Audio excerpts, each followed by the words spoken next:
con 36 minutos y 26 segundos. Como cada viernes ya anda por acá mi queridísimo Arturo Magaña, Artur HD, para recomendarnos qué vemos este fin de semana y de aquí al próximo viernes. O sea, pues para toda la semana nos tienes algo aquí sobre la mesa. ¿Cómo estás, mi Artur? Hola, querida Yuri, muy contento de saludarte. Buenas noches. Yo sé que tú, como yo, estás igual de emocionada por esto que ha sucedido en estos días, llamado Barbenheimer, así como lo ven en mi playera, porque así de ñoño soy. Hasta una playera tengo de lo que acaba de suceder en estos días. Y si no saben de lo que les estoy hablando, les cuento. Desde hace muchos años no se veía que dos grandes blockbusters, posiblemente las dos películas más esperadas del año, se enfrentaran una a una en la taquilla. Y estoy hablando de Barbie, dirigida por Greta Gerwig, y de Oppenheimer, la nueva película de Christopher Nolan. ¿Por qué sucedió esto? Les voy a contar rapidísimo porque lo hemos vivido juntos desde hace mucho tiempo. Ustedes se acuerdan seguramente de lo que sucedió en la pandemia, cuando las películas entre que sí llegaban a los cines y no, debido a que los cines se abrían y cerraban conforme a estos semáforos que ya no nos queremos acordar. Bueno, pues una de las películas que sufrió por no tener todos los cines abiertos como quería fue Tenet, la película Así es, anterior de Christopher Nolan. Tú lo recordarás bien, así querida Yuri, es. platicamos aquí al respecto de eso. Y en una jugada extraña, pocas veces, o más bien nunca vista, los estudios dijeron, nos vamos a ir a las plataformas de streaming. Y Christopher Nolan, que ha sido un gran defensor de ver el cine en el cine, estuvo totalmente en contra.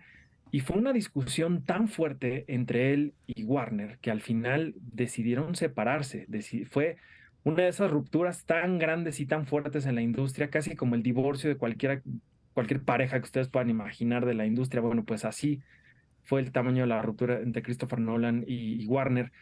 Más porque Warner tenía ya, le daba casi que un cheque en blanco para todo lo que él quisiera hacer. Si ustedes vieron Tenet, recordarán esa escena donde él literalmente chocó un avión contra un edificio. Bueno, pues ese es el tamaño de poder que tenía Christopher Nolan para con Warner y para hacer las películas que él quería. Entonces, esta ruptura significó muchas cosas.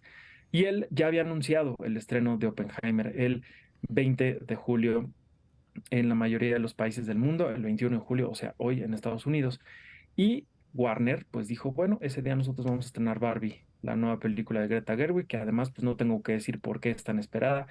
Básicamente es la muñeca más icónica en la historia que por fin saltaba a la pantalla grande, no en estas películas que hemos visto, que si Barbie en el mundo de Fairytopia, que si Barbie el cuento de hadas, que el cascanueces, no, no es ese tipo de historias. Ahorita vamos a platicar de ambas, pero esa fue la razón por la que se gestó esta batalla, pues que así se veía. ¿Quién va a ganar? ¿Cuál va a ser la película que va a triunfar entre la audiencia? ¿Cuál va a ser la que va a acaparar a todo el público que vaya a los cines? De una forma muy extraña y muy linda, he de decirlo, el público reaccionó de una forma tan padre a este movimiento, porque de entrada lo bautizaron como Barbenheimer, uniendo los títulos de ambas Ah, películas. Y no nada más eso, sino que decían, ¿cómo le vamos a hacer para ver las dos el mismo día? Unos decían, yo voy a ver primero Oppenheimer, saliendo voy a comer algo y después voy a entrar a ver Barbie. Otros decían el plan, pero al revés. Otros decían, yo voy a ver una tras otra, así seguida, como en matiné, como en esas salas de permanencia voluntaria que existían hace años en nuestro país. que eran Eso, padrísimas, eran padrísimas. Ahí sí, a en mí el ya casi no cine, me tocaron, pero en era el padre, ¿no? Condesa, yo sí me eché varias jornadas de permanencia voluntaria en el cine Condesa cuando era cine todavía. Y era Oye, increíble porque sí te echabas una tras otra y podías ver hasta tres, cuatro, bueno, cuatro nunca vi, pero sí tres películas en una pero tarde. sí eran películas diferentes, ¿no? Sí, claro, claro. Porque yo me imagino a lo mejor tres veces la misma película, yo sí lo haría, pero bueno, qué bueno que al menos sí eran diferentes.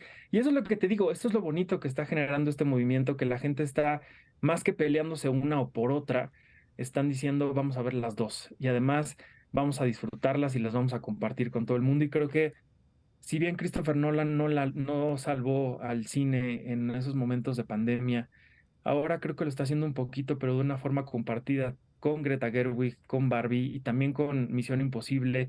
esta película que está también en los cines y Tom Cruise. Eso es lo que está salvando a cine, estas grandes historias que la gente quiere ir a ver en pantalla grande, que está averiguando que si es mejor verla en IMAX o en 35 milímetros o en qué sala es verla mejor, porque ese es el amor que la gente le tiene al cine, ese es el respeto que la gente le tiene al cine, y me parece muy lindo que ahora tengamos estas historias para ver, para compartir, y que sin duda alguna estas dos, tanto Barbie como Oppenheimer, les van a volar la Oye, cabeza. yo quiero una playera como la que traes ahorita.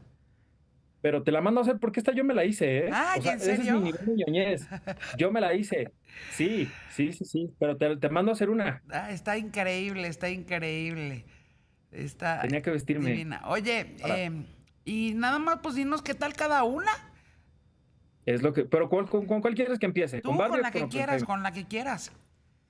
Te voy a hablar de Barbie porque es una película espectacular. Digo, las dos lo son, pero voy a empezar con Barbie porque me quedé pensando mucho en esta película después de haberla visto.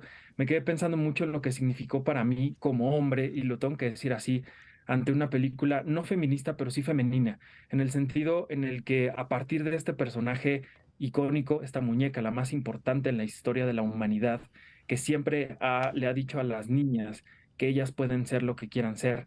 A partir de eso, inserta a Barbie y a Ken en el mundo real, y en ese mundo que pareciera que se le van los colores de la fantasía, pareciera que donde Barbie creería que hay mujeres presidentas, doctoras, veterinarias, astronautas, con cualquier profesión que tú quieras pensar, llega a este mundo y se da cuenta que no ha sido así. Y entra en un conflicto muy grande en ella, lo que significa ella para ella misma y lo que ella creía que le había dado el mundo y al final no termina siendo. Hay una escena en particular que se roba toda la película. No les voy a decir más, ni Sí, les voy a no. decir ningún spoiler, No, no se pero spoileres, ajá. no, no, no, por supuesto que no, pero habla justamente de lo complicado y de lo difícil que es ser mujer en este mundo actual donde los hombres son los que siguen tomando las decisiones, donde son los hombres quienes siguen decidiendo qué se va a hacer y qué no. Y ustedes van a decir, ¿cómo este hombre está hablando de eso? Bueno, como siempre les he dicho, lo más padre que a mí me gusta mucho del cine es estas historias que te sensibilizan con historias, con realidades que no son las tuyas, que te abren el panorama a lo que otras personas están viviendo y sufriendo todos los días. Y me parece que lo que hace Greta Gerwig con este personaje, con Barbie, encabezada y protagonizada por Margot Robbie, es espectacular en el sentido de que nos habla de lo importante que son las mujeres, de lo necesarias que son tener estas profesiones que en el mundo de Barbie existen y son maravillosas, pero ¿cómo sería tenerlo en la vida real? Y no nos vayamos tan lejos con que si Barbie presidenta, que si Barbie astronauta, que si Barbie lo que tú quieras. ¿Qué Pero pasa? sí hay que irse tan lejos, ¿eh? Claro, por supuesto que sí, pero partamos del hecho de que en este mundo ni siquiera uno puede hablar libremente de menstruación, uno ni siquiera puede hablar libremente de todas las cosas que ocurren diariamente con las mujeres, porque siempre hay esta cosa extraña en la sociedad que se siente incómoda. Ese es el tipo de cosas que menciona Barbie. La palabra final que dice Barbie en esta película tiene mucho que ver con eso, y cuando la vean van a entender a lo que me refiero. Ese es el tipo de cosas que esta película quiere cambiar, quiere transformar, quiere mostrarnos de una forma diferente. Es una película que va a incomodar a muchísimos hombres, sobre todo aquellos que siguen creyendo cosas que ya no son y que nunca debieron ser, les va a incomodar muchísimo. Ojalá que les cambie, ojalá que les abra mucho el panorama, y lo cierto es que creo que la van a disfrutar muchísimo. Y en esa escena que les digo, se van a acordar de mí y hasta van a tener ganas de aplaudir, como a mí me dio ganas de hacerlo en ese momento en la pantalla. Y rápidamente, porque se nos acaba el tiempo y tenemos que hablar de ella. Oppenheimer es, y lo voy a decir así, es una obra maestra. Es la historia Como todo lo que de, hace Nolan, hijo. O sea, casi como todo todo lo lo que que hace hace Nolan. Christopher. Sí, todo, yo diría que sí, porque hasta su peor película, que creo que es Tenet, es una obra maestra, hay que decirlo así, ¿no? Es tan buen director que hasta sus malas películas son unas joyas. Y ¿Supera aquí Inception? ¿Supera Inception o no? vi una entrevista donde le preguntan, ¿Inception es tu mejor película? Y él dice, paso. Yo también voy a pasar en responder esa pregunta. Ok, ok. No lo sé, no lo sé, porque yo tengo muchas favoritas de él, Yo pero lo también, cierto caray. es Soy que, su gran fan, ¿eh? Soy su gran no fan. sé, y te va a encantar, y te Es va a un encantar, genio. porque aquí vamos a ver la historia de Robert Oppenheimer, que es considerado el padre de la bomba atómica, y vamos a ver el paso a paso de cómo él está creando esta bomba que aparentemente iba a poner fin al momento más oscuro y horrible de la humanidad, sin darse cuenta que lo que estaba haciendo era abrir un infierno mucho más grande y mucho más horrible de lo que habíamos visto y escuchado y sentido desde entonces. Es una película bélica que tiene todo el horror de la guerra, que tiene todo ese frenetismo, esa incertidumbre, esa ansiedad que provoca un conflicto bélico sin una sola escena violenta, sin una escena de bala, sin sangre, sin nada. Es ese conflicto, esa guerra que está en el ambiente, en todo lo que rodea a una sociedad. No podemos comparar jamás lo que ha hecho el cine japonés con respecto a las consecuencias de la bomba atómica, Claro. pero sí podemos hablar de una gran historia que no es condescendiente, que no pone a los estadounidenses como los grandes héroes de la guerra, sino que al contrario, los pone como grandes eh, personas que cometieron muchos errores y que, así como les digo, creyeron que habían acabado con algo, abrieron un infierno mucho más grande Bueno, pues del que posiblemente todavía no salgamos. es que en efecto, muchas veces, ahora sí que el infierno está lleno de buenas intenciones, ¿no?